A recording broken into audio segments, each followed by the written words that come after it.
The Galaxy Z Fold 6 offers impressive AI features in a lighter, thinner design along with durability improvements. I also like the slightly wider front display, which is easier to use than past folds. Based on my testing, this is the most well-rounded foldable phone around. But the $100 price hike doesn't help, and the cameras are not flagship level. The Galaxy Z Fold 6 has a slightly bigger 6.3-inch cover display, making it a bit easier to use when typing with two hands and less claustrophobic. Even though the OnePlus Open and Pixel Fold external displays are wider, I like the more compact, pocket-friendly design on the Samsung. Another plus is that the Z Fold 6's main 7.6-inch display has less of a crease than the Z Fold 5 thanks to enhanced layers, and it can get super bright with a rated peak brightness of 2600 peak. We saw only 2300 nits in our lab testing, but that still blows away the Z Fold 5's 1500 nits under the same conditions. Whether you are working on spreadsheets, toggling between tabs in Chrome, or watching a movie on Netflix, you will enjoy a vibrant and a colorful picture. In our testing, we saw the Z Fold 6 hit 96.9% of the DCI P3 color space compared to 90% for the Pixel Fold, and the OnePlus Open reached an even higher 120%. The camera hardware is largely unchanged on the Galaxy Z Fold 6, with the exception of a new sensor for the 12-megapixel ultra-wide camera that's designed to let in more light. Otherwise, you get the same 50-megapixel main camera and 10-megapixel telephoto with 3x optical zoom and 30x digital zoom that graced the Z Fold 5. Up front, you get the same 10-megapixel selfie camera and 4-megapixel under-display camera for when you are using the main screen.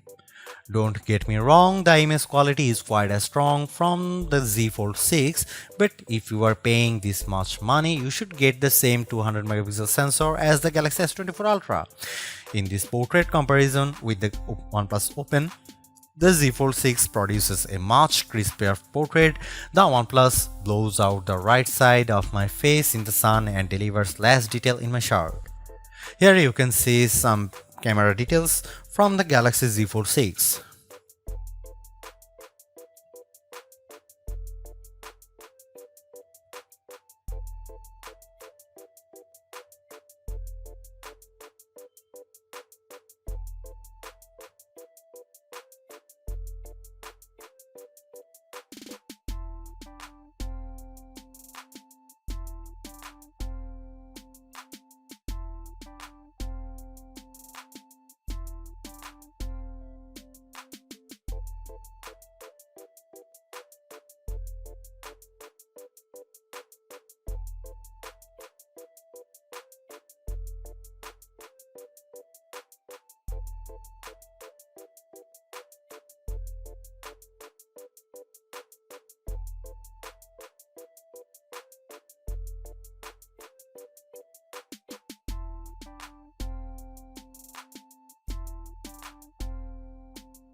Even though we are on the 6th gen of Samsung's foldable, the overall market is still super small, making up just 1.5% of phones sold. Will the Galaxy Z Fold 6 change people's minds? If you are someone who loves the idea of having a huge screen on the go along with lots of AI features, this could be the flagship for you. I like the lighter weight, slightly bigger front display and strong Snapdragon 8 Gen 3 performance, and the AI features can come in handy, helping you be more productive and have more fun. But that 1900 US dollar is pretty tough to swallow when Samsung hasn't made that many changes in terms of that hardware. The OnePlus Open's camera performance isn't quite as strong and it's heavier device, but it's pushing the envelope a bit more with its multitasking software and faster charging, and you get a wider front screen for $200 less. Others may want to wait to see what the new Google Pixel 9 Pro Fold has in store. For now, I would say the Galaxy Z Fold 6 is the most well-rounded foldable phone for me, but it is still very much a niche device for power users. Thanks for watching. See you in the next one.